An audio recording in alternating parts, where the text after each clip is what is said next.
అస్మదాచార్యపర్యంతాం వందే గురుపరంపరాం. శ్రీమత్సిద్ధేశ్వరీపీఠస్థాపకం మహిమాన్వితం కుర్తాళమఠయోగీశం మౌనస్వామినమాశ్రయే.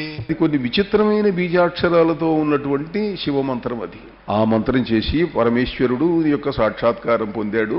ఆ కథ దేవీ భాగవతంలో అయితే చాలా వింతగా ఉన్నదనుకోండి. ఆ కథ మొత్తం మీద శివానుగ్రహాన్ని పొందాడు. శివుడు విష్ణువు అందరూ ఒకటే. పరమేశ్వరాత్మకమైనటువంటి చైతన్యం ఎన్ని రూపాలు. సర్వాణి నామాని విచిత్య ధీర, సర్వాణి రూపాణి విచిత్య ధీర నామాని కృత్వా అభివదన్యదాస్తే. అన్ని రూపములు అన్ని నామములు పరమేశ్వరుడివే. కృష్ణ భక్తికి సంబంధించిన ఒక భావనను ఒక తరంగం భావిస్తూ పోతన్న గారు జపం చేస్తున్నాడు. జపం చేస్తూ ఉంటే ఆయనకు ఎవరో కనిపించారు. కళ్ళు మూసుకొని ఉన్నాడు. కంటి ముందు ఎవరో కనిపిస్తున్నారు. ఏమిటి అని చూస్తున్నాడు. ధ్యానం చేసేటువంటి వాళ్లకు దేవతలు ధ్యానంలో కనిపిస్తారు, సిద్ధులు కనిపిస్తారు, యోగులు కనిపిస్తారు. ఎవరెవరో కనిపిస్తూ ఉంటారు. వాళ్ళ తపశ్శక్తిని బట్టి, తపశ్సిద్ధిని బట్టి, ధ్యాన యోగాన్ని బట్టి. పోతన గారి కంటి ముందు ఒక దృశ్యం కనిపిస్తున్నది. ఎవరో ఒక మహాపురుషుడు కనిపిస్తున్నాడు. మెరుగు చెంగటనున్న మేఘంబు కైవడి ఉవిద చెంగటనుండనొప్పువాడు. వల్లీయుత తమాల వసుమతీజము భంగి బలువిల్లు మూపున వరగువాడు. చంద్రమండల సుధాసారంబు పోలిక ముఖమున చిరునవ్వు మలుచువాడు. నీలనగాగ్ర సన్నిహిత భానుని భంగి ఘన కిరీటము తల్లగల్గువాడు. పుండరీక యుగము బోలు కన్నులవాడు. వెడదవురమువాడు విపుల భద్రమూర్తివాడు. రాజముఖ్యుడొక్కరుడు నా కనుగవకునెదురా కానబడియే. రాజముఖ్యుడు కనిపించాడు. ఒక మహారాజు కనిపిస్తున్నట్ట ఆయనకు. ఎట్లా ఉన్నాడు ఆయన? మేఘము మెరుపు తీగ కలిసి ఉంటే ఎలా ఉంటుందో అలా ఉన్నాడు. ఆయన పక్కన ఒక స్త్రీ కూడా ఉన్నది, ఆయన భార్య. చంద్రమండల సుధాసారంబు పోలిక ముఖమున చిరునవ్వు మొలచువాడు. వెన్నెల కురుస్తున్నట్టుగా ఉంటుందిట ఆయన నవ్వుతూ ఉంటే. అంతేకాదు, వాల్మీకి అంటాడు రాముణ్ణి గురించి చెప్తూ, స్మితపూర్వాభిభాషీచ పూర్వభాషీచ రాఘవ. ఆయన ముందు పలకరిస్తాట చిరునవ్వుతోటి ఎవరినైనా సరే. మామూలుగా చూడండి, అధికార స్థానాలలో ఉన్నటువంటి వాళ్ళు అవతల వాడు నమస్కరిస్తే కాస్త అనుగ్రహం ఉంటే కొంచెం చిరునవ్వు నవ్వుతారు, లేకపోతే నవ్వరు, ముఖం సీరియస్గా పెట్టుకుంటారు. అట్లా కాక ఆయన తాను చిరునవ్వుతో పలకరిస్తాట, తానే ముందు పలకరిస్తాట. అది ఆయన యొక్క విశేషం. చంద్రమండల సుధాసారంబు పోలిక ముఖమున చిరునవ్వు మొలచువాడు. నీలనగాగ్ర సన్నిహిత భానుని భంగి ఘన కిరీటము తలగల్గువాడు. ఒక కొండ మీదికి సూర్యుడు వస్తే ఎలా ఉంటుంది? కొండ నల్లగా ఉంటుంది, సూర్యుడు ఎర్రగా ఉంటాడు, ప్రకాశిస్తూ ఉంటాడు. అలా ఉన్నదిట ఆయన తల మీద కిరీటం ఉంటే. నల్లనివాడు పద్మనయనంబులవాడు. శ్రీరామచంద్రుడు, కృష్ణుడు వీళ్ళందరూ కూడా శ్యామల కోమల శరీరులు. వీళ్ళందరూ కూడా వల్లీయుత తమాల వసుమతీజము భంగి బలు విల్లు మూపున బరగువాడు. తీగతో కూడినటువంటి తమాల వృక్షంలాగా, తీగ పెనవేసుకున్న వృక్షంలాగా విల్లు ధరించి ఉన్నాడు ఆయన. పుండరీక యుగము బోలు కన్నులవాడు. తెల్ల తామరలలాగా, పుండరీకం శితాంభోజం, తెల్ల తామరల్లాగా ఉన్నాయిట ఆయన కళ్ళు. కోపం వస్తే ఎర్ర తామరలు. కృష్ణుని గురించి చెబుతూ ఒకసారి చెప్తాడు భారతంలో, పుండరీకాక్షుడగుటెల్లపోయి అప్పుడు అరుణ కమలాక్షుడయ్య మురాంతకుండు. అరుణ కమలాక్షుడైనాడు, ఎర్రగా తామరల్లాగా అయిపోయినేట కృష్ణుడి యొక్క కళ్ళు. ఒకసారి ఆయన కోపం వచ్చేసరికి మామూలుగా తెల్లగా ఉంటుంది, పుండరీకం శితాంభోజం, విశాలమైనటువంటి కన్నులు, కళ్ళు చాలా విశాలంగా ఉంటే అందం.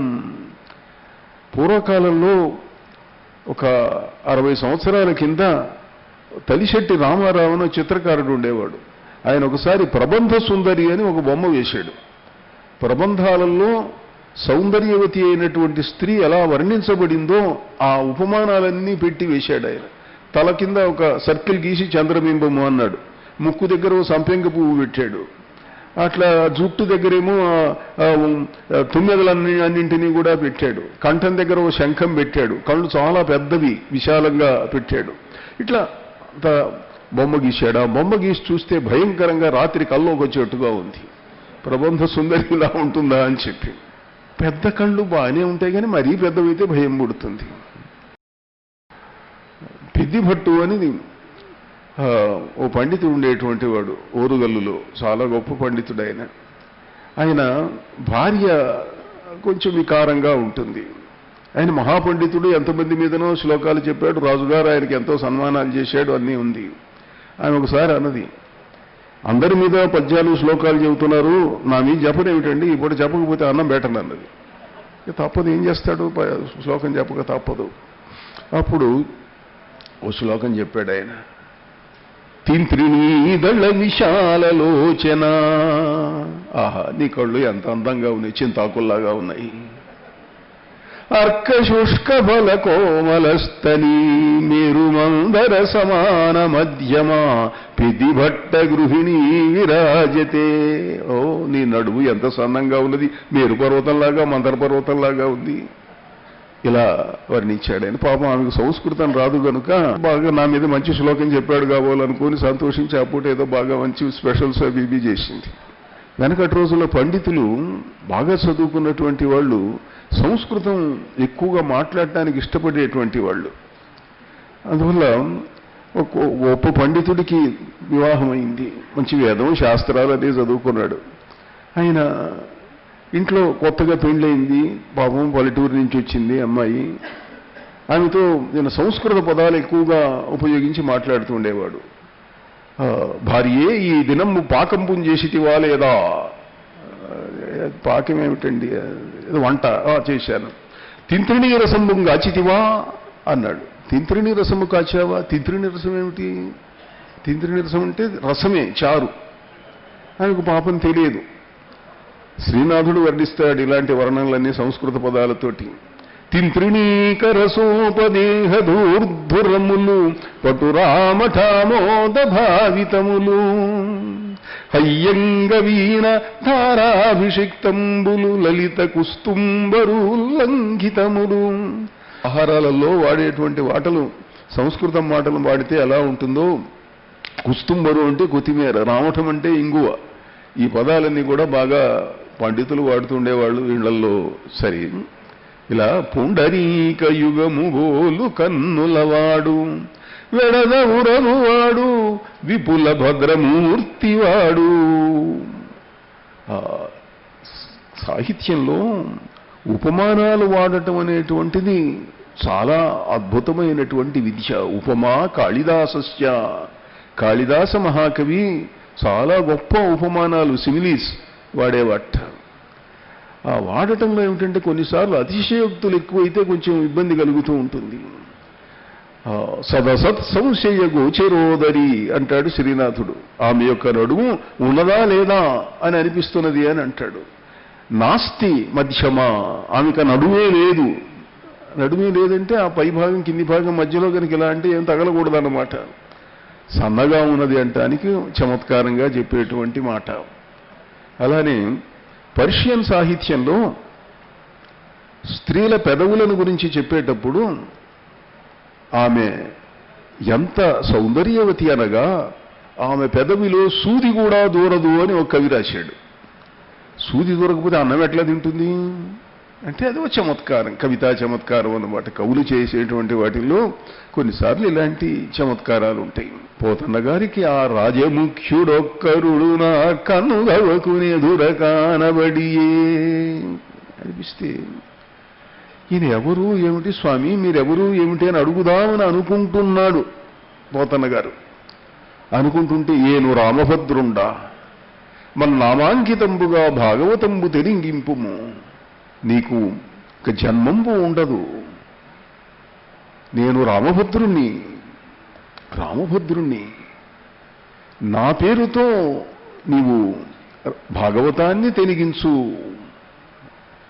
నీకు పునర్జన్మంబు లేకుండా చేసేదను, నీకు పునర్జన్మం ఉండదు. ఇంకా ఈ దేశంలో ఉన్నటువంటి వాళ్ళల్లో సాధకులు, ఆధ్యాత్మిక చింతన పరులు అందరూ కోరుకుండేదేమిటంటే నాకు జన్మ వద్దు.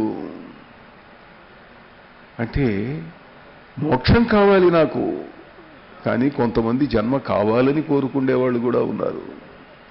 వివేకానందుని వంటి వాళ్ళు, మహనీయులైనటువంటి యోగులు వాళ్ళంటారు, నాహమిహయాచే దేవ మమ ముక్తిం దేశకుశలాయ ప్రార్థయతి శక్తిం. నేను ముక్తి కావాలని కోరుకోవటం లేదు, ఈ దేశానికి సేవ చేయటం కోసం, ఈ దేశాన్ని ఉద్ధరించటం కోసం, ఈ ప్రజలలో చైతన్యాన్ని కలిగించటం కోసం నేను ఎన్ని జన్మలైనా ఎత్తుతాను అనేటువంటి మహనీయులైనటువంటి ఋషులకు ఉన్నటువంటి భూమి ఇది. ముక్తి కోరుకుంటారు, కానీ ముక్తితో పాటు ఆ ముక్తి పొందే ముందర ఎన్ని జన్మలెత్తైనా సరే ఈ వైదికమైన సనాతనమైన భారతీయమైనటువంటి ఈ సంస్కృతిని ఉద్ధరించటానికి తమ జీవితాలు సమర్పించటానికి ఎన్నిసార్లైనా పుట్టడానికి సిద్ధపడ్డటువంటి మహనీయుల యొక్క భూమి ఇది. అలా రామభద్రుడు నీకు పునర్జన్మంబు ఉండదు, భాగవతం తిరిగించు అన్నాడు. అప్పుడు అంటాడు పోతన్న గారు, పలికెడిది భాగవతమట పలికించెడు వాడు రామభద్రుండట, నే పలికిన భవహరమగునట పలికెదా వేరుండు గాథ పలుకగనేలా. చెప్పేది భాగవతం, పలికించేవాడు రామభద్రుడు. నేను పలికితే భవహరమైతుందిట. భవమంటే పుట్టుక ఉండదు ఇంకా. పలికెదా వేరుండు గాథ పలుకగనేలా. భాగవతంలో పోతన్న గారు పలికించేవాడు రామభద్రుడు అన్న తరువాత ఈ దేశంలో చాలా మంది మా చేత భగవంతుడు రాయిస్తున్నాడు అనేవాళ్ళు బయలుదేరారు. చాలామంది ఒక పుస్తకం తీసుకొస్తారు, స్వామివారు నా దేవుడు రాయించాడండి, రాముడు రాయించాడు, కృష్ణుడు రాయించాడు, పరమేశ్వరుడు శివుడు రాయించాడు నా చేత, ఈ గ్రంథం నేను నిమిత్త మాత్రమండి రాశాను. ఆ పుస్తకం చదివితే దాని నిండా తప్పులు ఉంటాయి. ఓహో, భగవంతుడికి తప్పులు ఒప్పులు తెలియవుగా మాలే, ఏమంటాం, ఏదో బాగుందిలే నాయన, బాగుంటుంది. అందువల్ల పలికించెడు వాడు రామభద్రుండట, అది పోతన్న గారికి చెల్లింది, అందరికీ చెల్లుతుందా?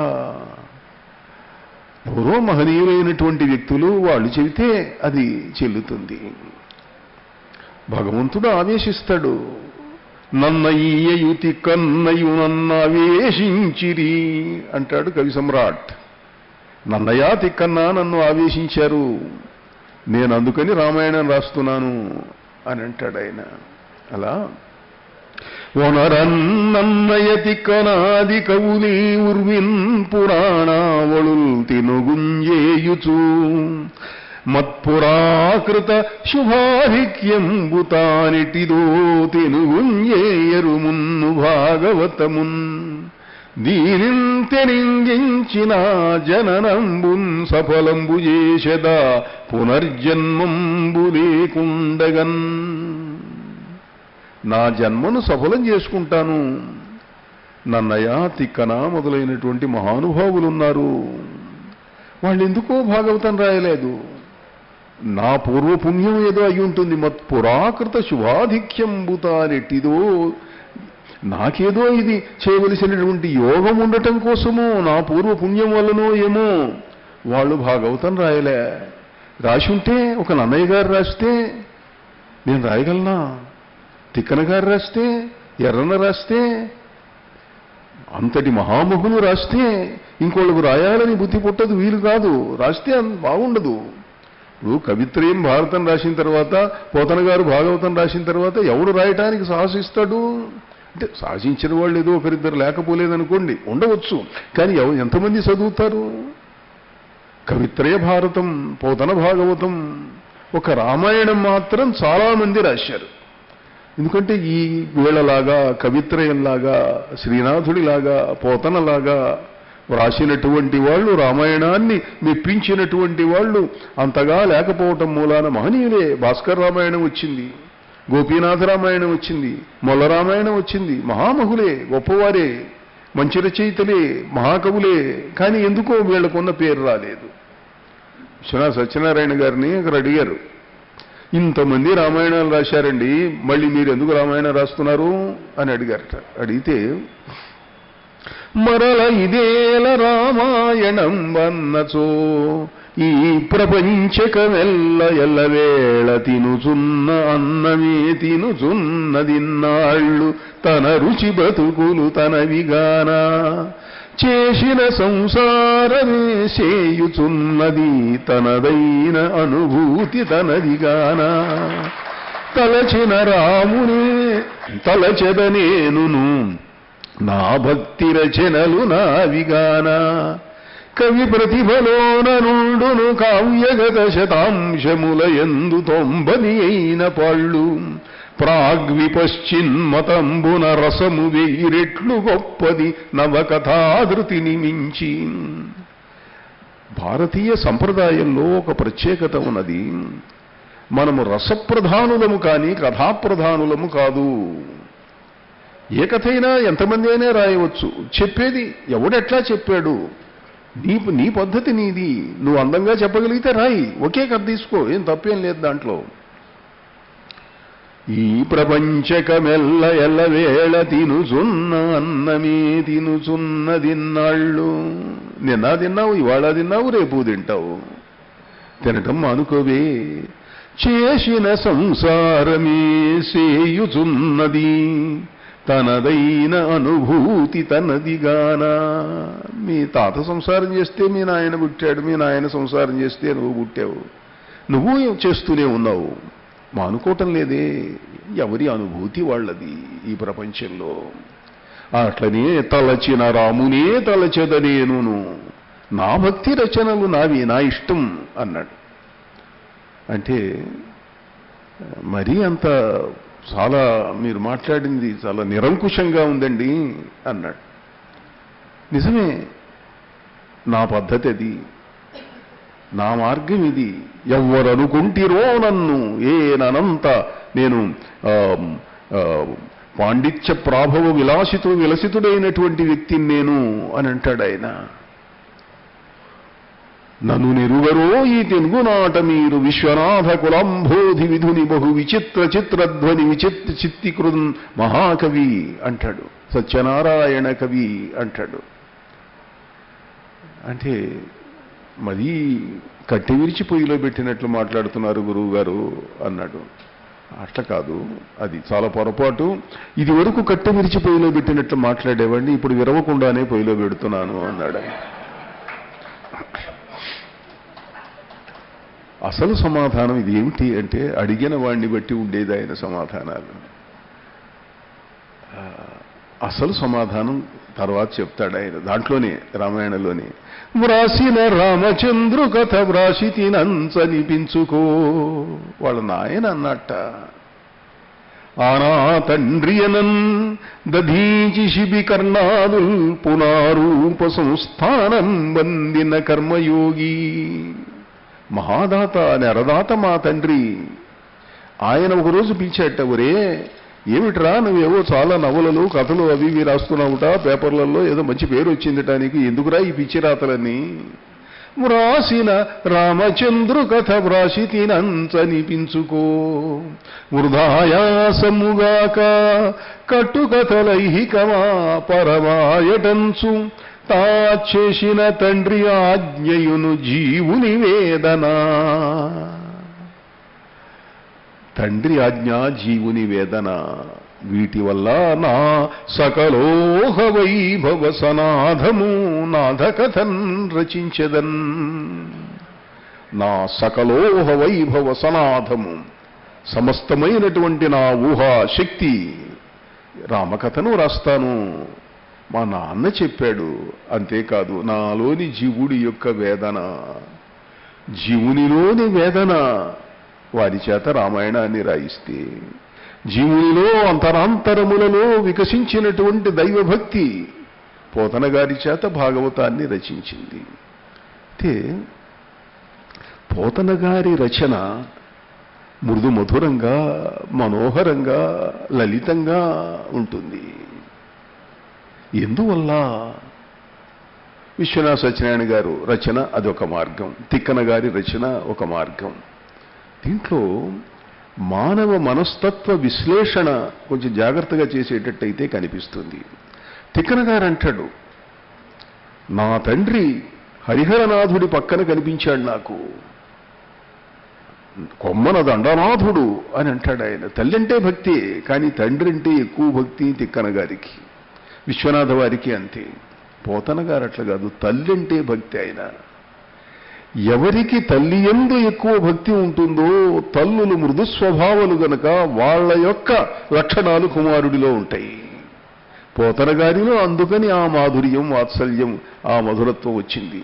తల్లిని గురించి చెప్తాడు, తండ్రిని గురించి ఒక మాట అంటాడు, మహానుభావుడు, గొప్పవాడు, శివోపాసకుడు అని వదిలేసి, మా అమ్మున్నదే మానినులీడుగారు బహుమాన నివారిత దీన మనసగ్లానికి దాన ధర్మ గుణ గౌరవ మంజులతా గభీరతాస్థానికి ముద్దసానికి సదాశివ పాదయుగర్చనానుకంపానయ వాగ్భవానికి బమ్మెరకేశయలకసానికి. మా అమ్మ పేదలకు నిరంతర దానములు చేస్తుందయ్యా. శివపూజ చేస్తుంటే ఆమె సాక్షాత్తు పార్వతీదేవిలాగా ఉంటుంది. ఈ ప్రపంచంలో ఎవ్వరూ మా అమ్మలాంటి అమ్మ లేదయ్యా. మానిను లీడుగారు, ఈ ప్రపంచంలో ఏ స్త్రీ కూడా మా అమ్మతో సమానం కాదు అని అంటాడు. అంతటి మాతృభక్తి ఉన్నవాడు గనుకనే ఆ మాధుర్యం ఆయన కవిత్వంలోకి వచ్చింది. కనుక మధురమైనటువంటి కవిత్వాన్ని అందించినటువంటి మహనీయుడు, సహజ పాండిత్యుడైనటువంటి పోతన్న.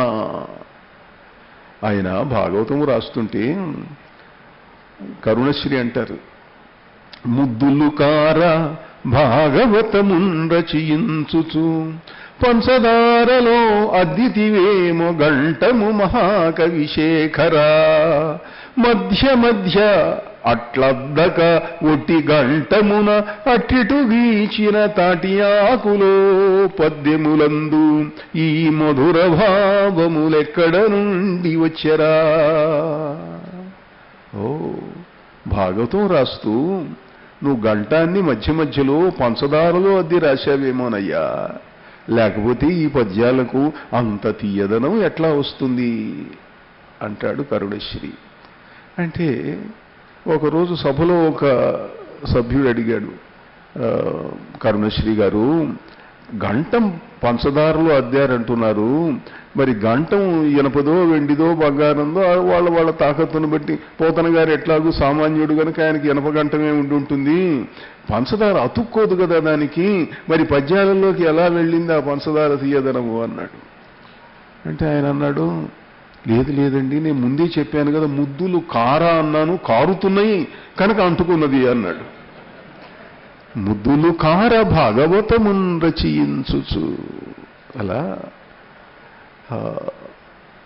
కరుణశ్రీ మధురమైనటువంటి పద్యాలు పోతనను గురించి చెప్పాడు ఆయన. గంటము చేతిలో దిములు గర్రయో ఉండుట ఇంటిలోననో పంట పొలాను చేయునది పద్యమో సేద్యమో మంచయందు కూర్చుంటివో మంచమందో కవివో గడిదేరిన కర్షకుండవో రెంటికి చాలియుంటివి సరే కలమా హలమా ప్రియంబగున్. మంచం మీద కూర్చున్నావో మంచం మీద కూర్చున్నావో, గంటమో ముల్లుగర్రో నీకు కలమిష్టమా హలమిష్టమా అని చమత్కారాలు. ఇవన్నీ కవిత్వంలో చమత్కారాలు అన్నమాట. అలా అంటాడు ఆయన.